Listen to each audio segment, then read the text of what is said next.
জনাব সোহরাব হাসান, অপতথ্যের রাজনীতিতে পরস্পরকে ঘায়েল করার জন্য যে অপতথ্য ছড়ানো হয় কিংবা বিভ্রান্ত করা হয়, সেটি জনগণও বিভ্রান্ত হয়।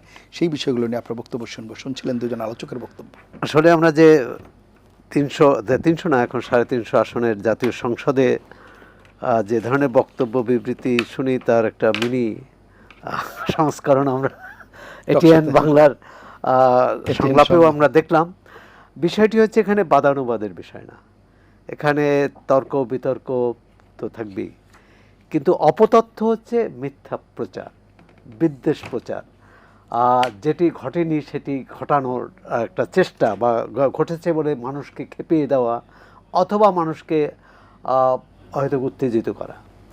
এখন এটা কোনটি সত্য কোনটি সত্য নয়, অ্যাক্সেস হচ্ছে বিভিন্ন, আমি তো মনে করি প্রতিটি রাজনৈতিক দলের নিজস্ব ফ্যাক্ট চেকিং মেশিনারিজ বা তার ব্যবস্থা থাকা উচিত। সংবাদ মাধ্যমের তো থাকা উচিতই, কারণ সংবাদ মাধ্যমের উপর মানুষ নির্ভর করে। আর যে বিষয়গুলো এসেছে বিতর্কের, বা হুদাভাই বললেন, জাকারিয়াভাবে বললেন, এগুলো মানে এক হচ্ছে অনেক সময় নেতাকর্মীদের বা মাঠে ময়দানের বক্তৃতা, সবটা যে ধরার বিষয় সেটাও নয়। আবার যখন এটি যেমন স্বরাষ্ট্রমন্ত্রীর প্রসঙ্গ বলা হয়েছে, এখন জিসানের ঘটনাটা কি ঘটেছে, এখন এফআইআরটা যদি ঠিক না হয় তাহলে ওই দলের পক্ষ থেকে একটা ব্যাখ্যা দেওয়া উচিত ছিল, বা এটা কি প্রকৃত ঘটনা কি। আবার তাকে বহিষ্কার করা হয়েছে, তার মানে হচ্ছে তার এই অপরাধটা স্বীকার করে নেওয়া হয়েছে, অর্থাৎ এই জিসান বা যে তরুণ বা যে লোক এই কাজটি ঠিক করেনি। এখন এটি সংসদে স্বরাষ্ট্রমন্ত্রীর বিবৃতি দিলেও এই ঘটনা উল্টানো যাবে না, না দিলেও এটা আড়াল করা যাবে না।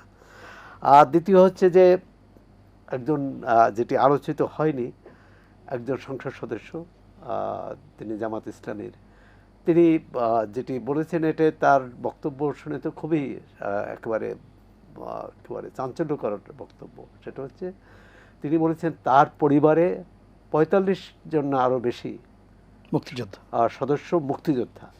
তাই এরকম না, তাতে হলো যে বাংলাদেশের 71-এ মুক্তিযুদ্ধটা ছিল গণযুদ্ধ, মানে একটা পরিবারের যদি 45 জন বা 60 জন মুক্তিযোদ্ধা হয় এবং তার মধ্যে অনেকে শহীদ হয়েছেন, সেটাও বলেছেন।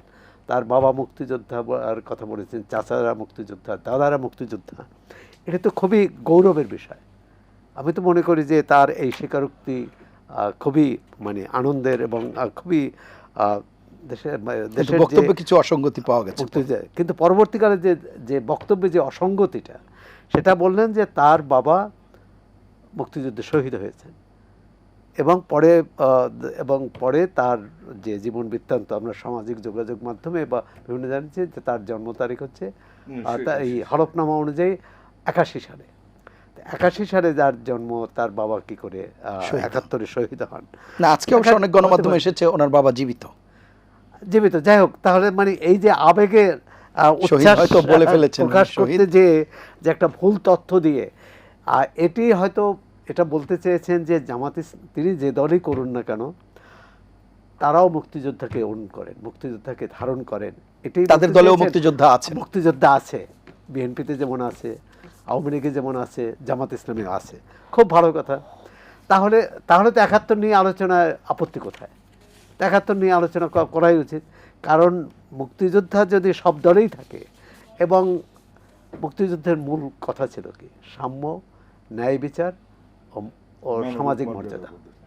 তো এটাই তো এই 55 বছরের লড়াইটা তো এটা নিয়ে, এবং 55 বছর গণ অভ্যুত্থান, আন্দোলন, সামরিক শাসন, অশাসন, এই তত্ত্বাবধায়ক সরকার, অন্তর্বর্তী সরকার, তার মূল হচ্ছে যে সুশাসন প্রতিষ্ঠা করা। তা এখন যেটা হচ্ছে যে মূল এই যেসব বিষয়ে বাজেট অথবা রাজনৈতিক বিষয়ে যে বক্তব্য বিবৃতি দেওয়া হচ্ছে সরকারি দল ও বিরোধী দলের পক্ষ থেকে, সেটা মূল কথা না। মূল কথা এখানে একটা রাজনৈতিক প্রশ্ন আছে, রাজনৈতিক একটা সমস্যা আছে। সেই সমস্যাটি হলো জুলাই অভ্যুত্থানকে কে কীভাবে দেখেন, বিশেষ করে জুলাই সনদকে কে কীভাবে দেখেন। বিএনপি বলছে তাদের আপত্তি সহ যে জুলাই সনদ, সেটা তারা বাস্তবায়ন করতে অঙ্গীকারাবদ্ধ। আর বিরোধী দল বলছে যে আপত্তি যেখানে আছে সেটাও বাস্তবায়ন করতে হবে। মূল সমস্যাটা হয়েছে এখানে। এখন এখানে এটা সমাধান কিভাবে হবে?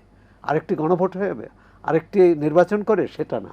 যেটা হতে পারে, হ্যাঁ, দুই পক্ষের সংসদ সদস্যরা মিলে বা একটা কমিটি করে, বিএনপি কিন্তু কমিটির প্রস্তাব দিয়েছিল, বিরোধী দল সেটি গ্রহণ করেনি, যে তারা সংবিধান সংশোধনের পক্ষপাতী না, তারা বলছে সংবিধান সংস্কার করতে হবে। তা সংবিধান সংস্কার করতে হলে তো তাহলে আবার আমাদের সেই গণপরিষদ করতে হবে। এখন বিএনপি বা এখন কি এই পরিস্থিতি আছে একটা আবার গণপরিষদ করার? আর সেটি বোধহয় সময় চলে গেছে। তাহলে আরেকটি নির্বাচন করতে হবে। তারপরও মনে করি যে সংখ্যাগরিষ্ঠতার জোরেই এই সংসদে বিএনপি 2/3-এরও বেশি সংখ্যাগরিষ্ঠতা পেয়েছে। সুতরাং সংখ্যাগরিষ্ঠতার জোরেই সব সিদ্ধান্ত চাপিয়ে দেওয়া ঠিক হবে না। কারণ অতীতে আমরা দেখেছি যারা এই 2/3 পেয়ে সংখ্যাগরিষ্ঠতা পেয়েছে, একটা বিপদ সামনে তাদের হাজির হয়েছে। আমরা চাই না যে বারবার এই বিপদ আসুক। আমি মনে করি মাত্র 4 মাস হয়েছে, সংসদের বয়স আরও কম। তো সেক্ষেত্রে আলোচনা করেই একটা সমাধান বের করতে হবে। কিন্তু দুই পক্ষ যদি অনড় থাকে যে সাংবিধানিক আদেশ যদি বাস্তবায়ন না হয় বিরোধী দলের দাবি অনুযায়ী, যদি সংবিধান সংস্কার পরিষদের সদস্য হিসেবে শপথ না নেন, আমরা কিছু মানি না। আবার বিএনপি যদি মনে করে যে তারা যেটা বলছেন এটাই শতভাগ সত্য, বিরোধী দলের কোনো কথা গ্রাহ্য করা হবে না, তাহলে কিন্তু এই সমস্যাটা যেই থাকবে। এবং তাতে হবে কি, উন্নয়ন ব্যাহত হবে। এবং বিরোধী দল নিশ্চয়ই রাজপথে কর্মসূচি নেবে, এবং এখনও একটা কর্মসূচি আছে জুলাই পর্যন্ত। তার কী হবে এরপর? সামনে যেটি নিয়ে সবচেয়ে বড় শঙ্কা এবং বিরোধ দেখা দেবে সেটা হচ্ছে স্থানীয় সরকার নির্বাচন।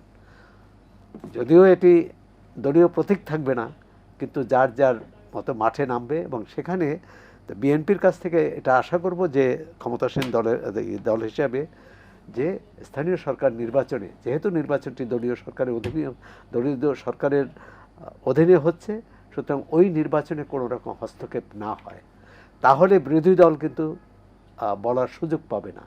আর যদি হস্তক্ষেপ হয় তখন বিরোধী দল বলার সুযোগ পাবে যে তারা তো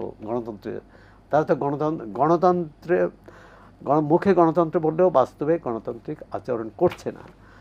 আরেকটি হচ্ছে, আমি মনে করি এই মুহূর্তে বিএনপির সামনে জামাত ইসলামী বড় সমস্যা নয়, বড় সমস্যা হচ্ছে দলের ভিতরকার অন্তর্দ্বন্দ্ব। সেটা যদি বিএনপি সামাল দিতে পারে, তাহলে তার যে নির্বাচনী প্রতিশ্রুতি সেটা বাস্তবায়ন করা অনেক সহজ হবে। সেক্ষেত্রে আইনশৃঙ্খলা পরিস্থিতিও তো একটি চ্যালেঞ্জ। আইনশৃঙ্খলা, সেটা কারণ কি? আইনশৃঙ্খলা পরিস্থিতি একটা হচ্ছে যে সামাজিক অপরাধ, আরেকটা হচ্ছে রাজনৈতিক অপরাধের। সবসময় এটা রাজনৈতিক দলগুলোর নেতাকর্মীদের এবং সেখানে ক্ষমতাসীন দলের নেতাকর্মীদের ভূমিকাই মুখ্য থাকে। এটা নানা কারণে নির্বাচনে কেউ মনোনয়ন পেয়েছে, কেউ পাননি। সুতরাং সেটা তার ক্রিয়া প্রতিক্রিয়া এখনও চলছে। এবং সেটা কিভাবে এক্ষেত্রে দলের শক্ত বার্তা দেওয়া উচিত নেতাকর্মীদের প্রতি যে কোনো রকম অন্যায়, কোনো রকম অনিয়ম এটা সহ্য করা হবে না। আর কে মনোনয়ন পেয়েছে না পেয়েছে, যারা দলীয় সিদ্ধান্তটাকেই মেনে নিতে হবে। আরেকটি হচ্ছে বিএনপির অনেক বছর ধরে বাস্তবিক কারণেই যে সম্মেলন হতে পারেনি।